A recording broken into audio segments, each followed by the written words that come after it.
now the South African Cargo Transport Drivers Association wants the board of the industry's bargaining council to step down. It says the board is complicit in what it calls the handing over of the industry to foreign drivers. There have been protests and strikes against the employment of non-South Africans in that sector. Well, let's find out more now from the association's president, Daniel Mofokeng. Daniel, a very good morning to you. Now, you led a march yesterday with this list of demands, one of those demands being you want the board to recuse itself. What will that achieve?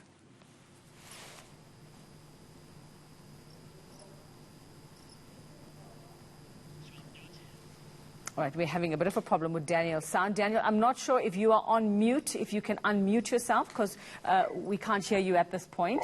So if you can just... All right, I have unmuted. All right, thanks so much. So, yeah, yes. just explain to us what you're hoping to achieve by asking the board to recuse itself. You know, what we need to achieve is that we need a total new blood as the board of the National Bargaining Council, because there has been many issues that have been raised and many issues that has been happening under the watch of the same board that we believe that it is no longer relevant with the duties of the bargaining council should perform. So we are calling for them to recuse themselves for one reason, that is corruption that is happening. We've seen the allegations for the General Secretary, that the General Secretary is actually involved in some of the corruption where he allocated the monies, millions of rands, to the trade unions, which are no longer compliant to the bargaining council. It means that they no longer meet the requirements to be in that particular bargaining council. And the other call is that because we have seen all the violence that have been erupting, that was happening in the country, of torching of vehicles, taking of the truck drivers because of the employment of the foreigners. We believe that the bargaining council also has played a major role in accommodating these foreigners into the country, whereas we know that in terms of the legislative provisions, the foreigners are not actually allowed to be in a particular sector if that skill that they have been employed for is not a scarce skill. So we maintain that the truck driving skill in South Africa, it is not actually a scarce skill. So that is why we march to the bargaining council to make sure that what is currently happening, it comes to a stop, because it is actually bringing the name of our country, the name of the citizens and of the truck drivers under disrepute. We are being seen as being xenophobic and being barbaric. But Daniel, what about, on that note, what about the attacks? If you talk about bringing the sector into disrepute, what about the attacks that we've seen on truck drivers, on trucks as well, which, you know, what is your commitment then to ending that or dealing with that? Doesn't that bring the sector into disrepute as well, the way it's being handled by those who are upset about what's going on?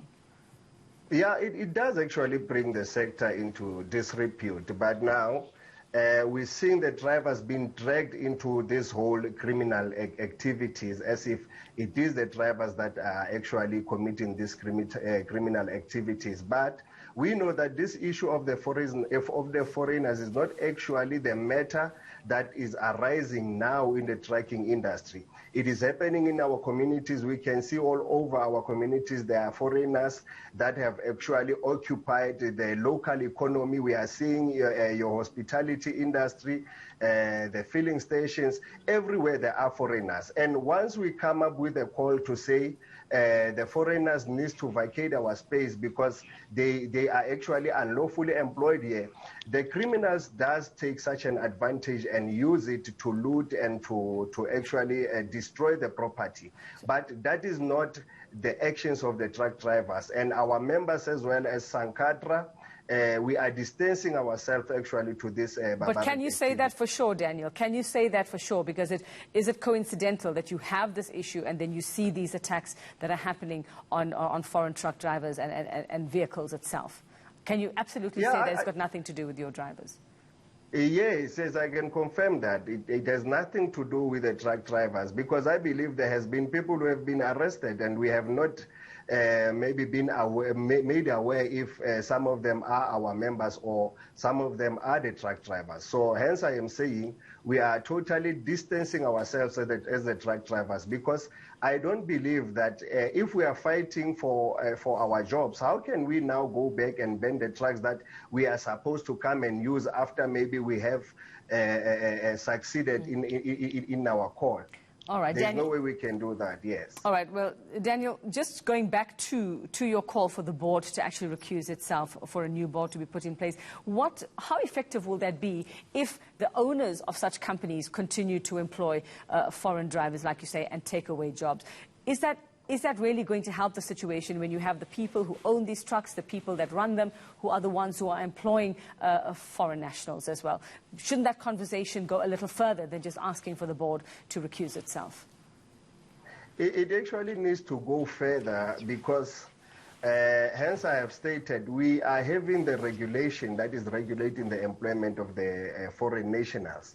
So the current board of the council is not actually doing anything, because we have seen them being registered in the council, yet the statute does not allow for such a registration. So if maybe this board can move aside and then we find a new people who will come there, maybe they will be able to exercise and implement what we currently have as legislation in South Africa. All right, Daniel Mofokeng, thank you so much for your time. They will continue to watch. That story is indeed a very, very, very pertinent, serious issue affecting the country at the moment as well. Now,